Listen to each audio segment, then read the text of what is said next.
Hello friends, welcome to my channel. तो friends, आज मैं आप लोग के साथ शेयर करने वाली हूँ 20 ऐसे परमानेंट प्लांट जिनकी कटिंग केवल सावन के महीने में ही यानी कि बरसातों के दिनों में ही लगती है। किसी अदर सीजन में अगर आप लोग इनकी कटिंग को लगाते हैं तो ज़्यादातर इनकी जो कटिंग है या तो वो गल जाती है या फिर सूख जाती है। तो फटाफट से देरी ना करते हुए इन पौधों की कटिंग को लगा लीजिए, क्योंकि बारिश का जो पानी होता है वो अपना आप में एक रूटिंग हार्मोन का काम करता है। तो इस टाइम पर आपको इनके ऊपर कोई रूटिंग हार्मोन या कोई जेल लगाने की भी जरूरत नहीं पड़ेगी, क्योंकि फ्रेंड्स देखिए, ज्यादातर लोगों की यही शिकायत रहती है कि उनकी कटिंग ग्रो नहीं होती है। तो देखिए, ये जो बरसात का सीजन होता है, इस सीजन में आप लोग किसी भी पौधे की कटिंग को ग्रो करके देख सकते हैं, इजीली ग्रो हो जाएगी। जो लोग बिगिनर्स हैं, गार्डनिंग की अभी शुरुआत करना चाहते हैं, तो इस सीजन में कुछ पौधों की कटिंग को लगा करके अपनी गार्डनिंग की शुरुआत कर सकते हैं। इस सीजन में कटिंग लगाने के लिए जो मिट्टी आप लोगों को लेनी है, तो यहाँ पर मैंने 60% रिवर सैंड और 40% नॉर्मल गार्डन सॉइल को लिया है और इसमें 1 चम्मच फंजीसाइड पाउडर को मिला लिया है, ताकि इस मिट्टी में किसी भी तरह का कोई फंगल इन्फेक्शन ना रहे। और इस मिट्टी को देखिए, मैं क्या करती हूँ, पहले से ही अपने जिस भी पॉट में कटिंग को मुझे लगाना होता है, इस तरीके से मैं भर के रख देती हूँ। इस मिट्टी के ऊपर एक बारिश का पानी उतर गया है, यानी कि ये बारिश के पानी से गीली हो गई है। अब ये कटिंग लगाने के तैयार है। चलिए कटिंग को लगा लेते हैं। तो सबसे पहला जो प्लांट है, ये क्रोटोन की कुछ वैरायटी है। इनकी कटिंग को इस टाइम पर हम लोग लगाएंगे। क्रोटोन में बहुत सारी वैरायटी आती हैं, लेकिन इसकी ये वाली जो वैरायटी होती है थोड़ा सेंसिटिव होती है और ये वाली वैरायटी बहुत ही हार्डी मजबूत होती है। इसकी कटिंग को आप लोग कभी भी किसी भी मौसम में ग्रो कर सकते हैं। तो देखिए, इनकी 5 से 6 इंच की टिप वाले हिस्से की कटिंग आपको लेनी है। कटिंग को लगाते हुए एक बात आपको हमेशा ध्यान रखनी है, चाहे आप किसी भी पौधे की कटिंग को लगा रहे हैं, कटिंग को हमेशा तिरछा करके लगाना है, बिल्कुल सीधा कटिंग को नहीं लगाना है। और कटिंग के ऊपर बहुत ज़्यादा पत्तियों को भी आपको नहीं छोड़ना है, 3-4 पत्तियाँ ही छोड़नी है। देखिए, इस तरीके से एलोवेरा जेल अगर आप लोग कटिंग के ऊपर लगा लोगे तो सोने पे सुहागा हो जाएगा, क्योंकि ये जो जेल होता है हमारी कटिंग में किसी भी तरह की कोई फंगस को नहीं लगने देगा, रूटिंग भी जल्दी कराएगा और कटिंग को गलने नहीं देगा। नेक्स्ट जो प्लांट है, ये है देखिए स्टारलाइट फाइकस। इसकी पत्तियां वेरीगेटेड होती हैं। इनमें जो ग्रीन वाली वैरायटी इनकी आती है, उसकी कटिंग तो किसी भी मौसम में ग्रो हो जाती है, लेकिन इसकी कटिंग इस टाइम पर आप लोग ग्रो कीजिए। तो देखिए, मेरे हाथ से अंदाजा लगा लीजिए, इससे ज्यादा बड़ी कटिंग इसकी नहीं लेनी है और कम से कम 1.5 इंच मिट्टी के अंदर कर देनी है। कई बार ज्यादा बड़ी कटिंग भी हम लोग लगा देते हैं तो ग्रो नहीं होती है। अगला जो प्लांट है, ये है देखिए सफलेरा या फिर अमरेला पाम भी इसको बोलते हैं। इसकी पत्तियों में ग्रीन और येलो का वेरिएशन रहता है। ये प्लांट वैसे तो बहुत ही हार्डी और मजबूत और पक्का वाला होता है, लेकिन कुछ लोग ये कहते हैं कि इसकी कटिंग हमसे ग्रो नहीं होती है। तो देखिए, इसकी कटिंग आपको टिप वाले हिस्से की 5 से 6 इंच की लेनी है और नीचे की जितनी भी एक्स्ट्रा लीव्स हैं उन सबको हटा देना है। ऊपर 3-4 पत्तियों को ही छोड़ना है। ये जो आप लोग देख रहे हैं, ये इनके नोड एरिया होते हैं, यहीं से इनमें रूटिंग स्टार्ट होगी। तो कम से कम 2 से 2.5 इंच इसकी कटिंग को मिट्टी के अंदर करना है, यानी कि 2 नोड एरिया मिट्टी के अंदर कर देने हैं। रेनी सीजन यानी कि बरसात के टाइम में इसकी कटिंग 1 से 1.5 महीने में अच्छे से ग्रो हो जाएगी। आप लोग देख लीजिए, इसकी कटिंग मैंने मई के महीने में लगाई थी, तो कटिंग कितने अच्छे से ये ग्रो हुई है। नेक्स्ट जो प्लांट है, ये है देखिए सॉन्ग ऑफ इंडिया। ज्यादातर जिसके घरों में भी ये प्लांट होता है, तो इसकी कोई शेप नहीं रहती है, ऊपर को लंबा लंबा सा चलता रहता है, लेगी लेगी सा हो जाता है, दिखने में भी सुंदर नहीं लगता है। तो अगर आपके पास ये प्लांट है, तो देखिए, ये जो आप लोग हिस्सा देख रहे हैं ऊपर वाला, इसी को टिप वाला हिस्सा बोलते हैं। यहाँ से इसको कट कर लीजिए, यानी कि 4 से 5 इंच की इसकी कटिंग को बना लीजिए और इस तरीके से लगा लीजिए। इसकी कटिंग को कट करके आप लोग लगा दोगे तो जहाँ से आपने ये प्लांट को कट किया है, वहाँ से इसमें से नई नई ब्रांचें निकलेंगी। तो पौधा आपका घना बनेगा, बुशी होगा, तो दिखने में भी सुंदर लगेगा। अगर इसको नहीं कट करोगे तो ये ऊपर को लंबा लंबा सा चलता रहता है। ये जो कटिंग आप लोग देख रहे हैं, इसकी कटिंग को मैंने मई के महीने में लगाया था, कितने अच्छे से ग्रो हो गई है। ये है देखिए लकी बैम्बो। कुछ लोग लकी बैम्बो के लिए भी ये कहते हैं कि इसकी कटिंग हमसे मिट्टी में ग्रो नहीं होती है, पानी में ग्रो हो जाती है। तो ऐसा बिल्कुल भी नहीं है, मिट्टी में, पानी में, कहीं पर भी इसको आप लोग इस टाइम पर ग्रो कर सकते हैं। देखिए, इसकी कटिंग मेरे हाथ से अंदाजा लगा सकते हैं, इतनी बड़ी लेनी है और कम से कम 3 नोड एरिया मिट्टी के अंदर कर देने हैं, यानी कि 5 से 6 इंच की कटिंग लेनी है और 3 इंच मिट्टी के अंदर करनी है। 2 या 3 नोड एरिया मिट्टी के अंदर इसलिए करने होते हैं, अगर एक नोड एरिया से रूटिंग नहीं हुई तो दूसरे नोड एरिया से रूटिंग स्टार्ट हो जाती है। अगला जो पौधा है जिसकी कटिंग को इस टाइम पर आप लोग लगा सकते हैं, ये ड्रेसिना की एक वैरायटी है। ड्रेसिना में भी बहुत सारी वैरायटी आती हैं, लेकिन इसकी ये वाली जो वैरायटी होती है, किसी अदर सीजन में इसकी कटिंग को हम लोग लगाएंगे तो इसकी कटिंग ज़्यादातर गल जाती है। तो इस टाइम पर इसकी कटिंग आपको देखिए इस तरीके से 5 से 6 इंच की लेनी है और नीचे की जितनी भी एक्स्ट्रा लीव्स हैं उन सबको हटा देना है। तो देखिए इसकी भी एक कटिंग मैंने मई के महीने में ये लगाई थी, तो इसको निकाल करके अभी मैं आप लोगों को दिखाती हूँ। इनको निकाल करके इसलिए मैं आप लोगों को दिखा रही हूँ ताकि आप लोगों को समझ में आ जाए कि इनकी कटिंग ग्रो होती है या नहीं होती है। तो आप लोग देख लीजिए इसकी कटिंग ग्रो हो गई है। नेक्स्ट जो प्लांट है ये भी देखिए क्रोटोन की एक वैरायटी है। इसकी कटिंग को भी मैंने कई सीजन में लगा करके देखा है, लेकिन किसी भी सीजन में मुझे 100% सक्सेस इसकी कटिंग में नहीं मिली है। लेकिन रेनी सीजन यानी कि इस टाइम पर इसकी कटिंग को आप लोग लगाओगे तो इसकी कटिंग 100% ग्रो होगी। देखिए इतनी बड़ी इसकी कटिंग आपको लेनी है और वही तरीका है, कम से कम 2-3 नोड एरिया मिट्टी के अंदर इस तरीके से कर देने हैं। अगला जो प्लांट है ये है देखिए अरेलिया की एक वैरायटी है। अरेलिया में और भी वैरायटी आती है, लेकिन इसकी ये वाली जो वैरायटी होती है हार्डी और मजबूत तो होती है, लेकिन इसकी कटिंग को भी अदर सीजन में ग्रो कर पाना थोड़ा मुश्किल होता है। तो इस टाइम पर आप लोग इसकी कटिंग को लगा लीजिए। तो देखिए मेरे पास ये प्लांट नहीं था, तो कहीं से मुझे ये कटिंग मिली है। टिप वाले हिस्से की एक कटिंग लेकर के आई हूँ, तो इसकी मैं 2 कटिंग बना लूंगी। देखिए इस तरीके से, यानी कि नीचे वाले हिस्से की एक अलग से कटिंग बन गई है और ऊपर टिप वाले हिस्से की अलग से कटिंग बन गई है। देखिए इस तरीके से इनकी कटिंग को हम लोग लगा देंगे।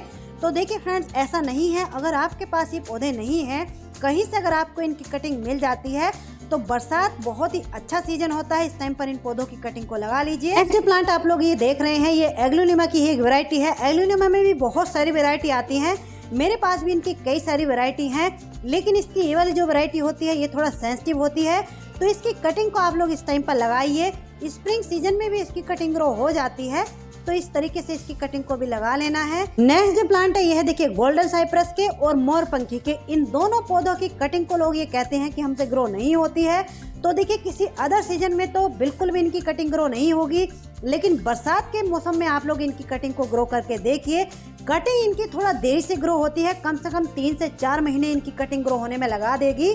तो देखिए इस तरीके से इनकी कटिंग को लेना है और कटिंग बहुत ज़्यादा बड़ी भी नहीं लेनी है। टिप वाले हिस्से की जो सॉफ्ट वुड कटिंग होती है वो लेनी है, यानी कि कटिंग का जो हिस्सा आप लोग लोगे उसमें थोड़ी ग्रीननेस होनी चाहिए। इस तरीके से इनकी कटिंग को लेना है और जेल कटिंग के ऊपर जरूर लगा लेना है, क्योंकि कटिंग ये थोड़ा देरी से ग्रो होती है।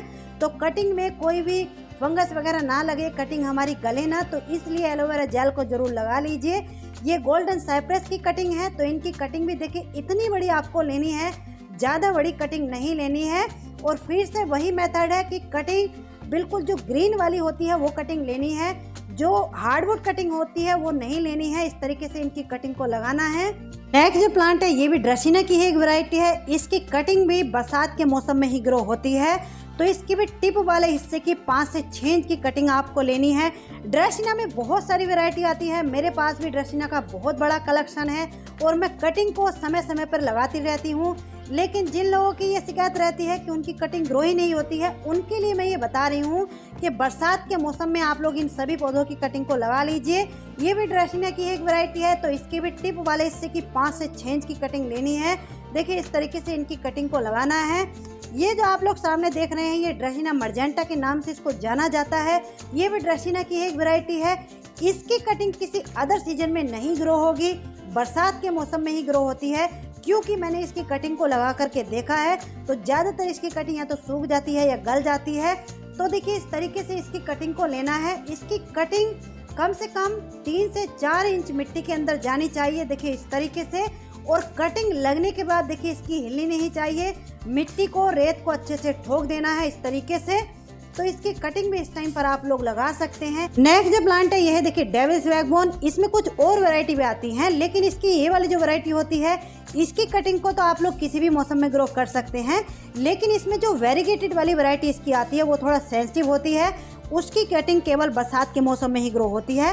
तो अगर आपके पास इनकी कहीं से वेरीगेटेड वाली कटिंग मिल जाती है तो इस टाइम पर इनकी कटिंग को आप लोग ग्रो कर लीजिए। नेक्स्ट देखिए फिर से क्रोटोन की एक वैरायटी है। जिन लोगों से इस वैरायटी की भी कटिंग ग्रो नहीं होती है वो लोग इस टाइम पर इनकी कटिंग को ग्रो कर लीजिए। ये बहुत ही कॉमन सी वैरायटी है, ज़्यादातर सभी के घरों में ये मिल जाती है। तो इसकी कटिंग आपको देखिए कैसी लेनी है। ज़्यादा बड़ी कटिंग नहीं लेनी है, क्योंकि कई बार हम लोग ज़्यादा बड़ी कटिंग को लगा देते हैं तब भी कटिंग ग्रो नहीं होती है। और कटिंग के ऊपर पत्तियों को भी ज़्यादा नहीं छोड़ना है, क्योंकि ऊपर की ये जो पत्तियाँ रहती हैं कटिंग की एनर्जी को लेती रहती है, तो इसलिए कटिंग को सही तरीके से आपको लेना भी बहुत ही जरूरी होता है। अगला जो प्लांट है यह देखिए लोरोपेटलम। इसके लिए भी कुछ लोग ये कहते हैं कि इसकी कटिंग हमसे ग्रो नहीं होती है। बहुत ही खूबसूरत सा ये प्लांट है। हैंगिंग बास्केट में, पोट में, कहीं भी इसको आप लोग लगा लीजिए। परमानेंट होने के साथ साथ बहुत ही हार्डी, मजबूत और पक्का प्लांट ये होता है। लेकिन इसकी भी कटिंग आपको देखिए कैसी लेनी है। इसकी भी देखिए ऊपर वाले हिस्से की सॉफ्ट वुड कटिंग इसको बोलते हैं, बिल्कुल टिप वाले हिस्से की कटिंग लेनी है। यानी कि अगर एक नोड एरिया भी मिट्टी के अंदर चला गया, वहीं से इसमें रूटिंग स्टार्ट हो जाएगी। तो इस टाइम पर इनकी कटिंग को भी आप लोग लगा सकते हैं। जब भी आप लोग इस तरीके की कटिंग को लगाएं तो हमेशा याद रखें 4 से 5 कटिंग ही लगानी है, क्योंकि अगर 1-2 कटिंग सूख भी जाती है तो 1-2 कटिंग ग्रो हो जाएगी। तो इनकी कटिंग को भी इस टाइम पर आप लोग लगा सकते हैं। ये है देखिए पोंसिएटिया। अगर आपके पास ये प्लांट है तो इस टाइम पर इनकी कटिंग को लगा लीजिए। वैसे इनकी कटिंग किसी अदर सीजन में भी ग्रो हो जाती है, जैसे विंटर सीजन, स्प्रिंग सीजन। लेकिन इस टाइम पर अगर आपके पास ये प्लांट हैं तो आने वाले विंटर सीजन के लिए इनके जो प्लांट है आपके पास आपके गार्डन में बनकर के तैयार हो जाएंगे। कहीं से अगर आपको कटिंग मिल जाती है तो फटाफट से टिप वाले हिस्से की 4 से 5 इंच की कटिंग लीजिए और लगा लीजिए। नेक्स्ट जो प्लांट है जिसकी कटिंग को इस टाइम पर आप लोग लगा सकते हैं, देखिए मेरे पास ये प्लांट नहीं था तो कहीं से इसकी 4 से 5 कटिंग मुझे मिली है, मैं लेकर के आई हूँ। तो इसके देखिए इस तरीके से टिप वाले हिस्से की 2 से 3 इंच की कटिंग में अगर आपको मिल जाती है तो बहुत ही आसानी से इसकी कटिंग ग्रो हो जाएगी। इसका ये जो प्लांट है देखिए इस तरीके से लगता है जैसे स्टारलाइट फाइकस होता है। इसकी पत्तियां इसी तरीके से वेरीगेटेड होती हैं, दिखने में बहुत ही सुंदर लगता है। लेकिन ये प्लांट काफ़ी कॉस्टली भी आता है, तो इसलिए मुझे कहीं से इसकी कटिंग मिल गई है तो इन कटिंग को मैंने लगाया है। इस तरीके से इनकी कटिंग को भी आप लोग लगा सकते हैं। फ्रेंड्स, सभी पौधों की कटिंग हमारी लग करके तैयार है। कटिंग लगने के बाद जो मेन काम हमारा रह जाता है, जिसकी वजह से हमारी कटिंग ग्रो भी हो सकती है या फिर खराब भी हो सकती है, यानी कि कटिंग हमारी जैसे कि ये लग करके तैयार हो गई है। अब बारी आती है कि इनको रखना कहाँ पर है। तो देखिए जो लोग टेरेस गार्डनिंग करते हैं तो कटिंग को लगाने के बाद इस तरीके से डायरेक्ट टेरेस पर नहीं रखना है। जिस भी पोट में, डिस्पोजल में या जिस भी चीज़ में आपने कटिंग को लगाया है उस पोट को, डिस्पोजल को उठा करके डायरेक्ट टेरेस पर नहीं रखना है। तो क्या करना है, अगर आपके पास ज़मीन है तो आप लोग उठा करके ज़मीन में रख दीजिए। इससे अच्छी बात तो कोई हो ही नहीं सकती। नहीं तो आपके जो परमानेंट प्लांट्स होते हैं तो उन प्लांट्स की ऊपर की मिट्टी को देखिए इस तरीके से हल्का हल्का सा लूज कर लीजिए किसी भी टूल से, यानी कि हल्की सी गुड़ाई कर लीजिए। गुड़ाई करने के बाद जिस भी डिस्पोजल में या ग्लास में आपने कटिंग को लगाया है उसको इस तरीके से इस पॉट में उठा करके रख दीजिए। हल्की सी 1 से 1.5 इंच इस डिस्पोजल को मिट्टी के अंदर धंसा दीजिए इस तरीके से। तो देखिए इस तरीके से अगर आप लोग इनकी कटिंग को रखोगे तो इससे क्या होगा, अगर कटिंग में कभी ओवर वाटरिंग हो भी जाती है तो कटिंग का जितना भी एक्स्ट्रा पानी होता है वो नीचे की जो पॉट की मिट्टी होगी वो सोख लेगी। या कभी कटिंग में पानी कम रह गया तो कटिंग को जितनी भी नमी चाहिए होगी नीचे वाले पोट से कटिंग जो है अपना आप ले लेगी इस तरीके से। मैं अपने सभी पौधों की कटिंग को देखिए आप लोग देख लीजिए इसी तरीके से रखती हूँ। यही मेरी कटिंग के ग्रो होने का राज है। तो आप लोग भी इस ट्रिक को फॉलो करके देखिए, 100% मैं गारंटी के साथ कहती हूँ आपकी कटिंग ग्रो होगी। कटिंग को इस तरीके से आप लोग इकट्ठा करके पौधों के साथ, पौधों के पोट में जब रखते हो तो एक दूसरे को ह्यूमिडिटी मिलती रहती है, तो उससे कटिंग कभी खराब नहीं होती है। चाहे आप लोग कभी भी किसी भी प्लांट की किसी भी मौसम में कटिंग को लगा लीजिए। तो चलिए फ्रेंड्स, कैसी लगी आज की ये मेरी जानकारी? अच्छी लगी हो तो प्लीज़ वीडियो को लाइक कीजिए, शेयर कीजिए, कमेंट करके ये ज़रूर बताना कि आपको ये मेरी ट्रिक कैसी लगी। मिलते हैं किसी नेक्स्ट वीडियो में नेक्स्ट टॉपिक के साथ। तब तक के लिए बाय, हैप्पी गार्डनिंग।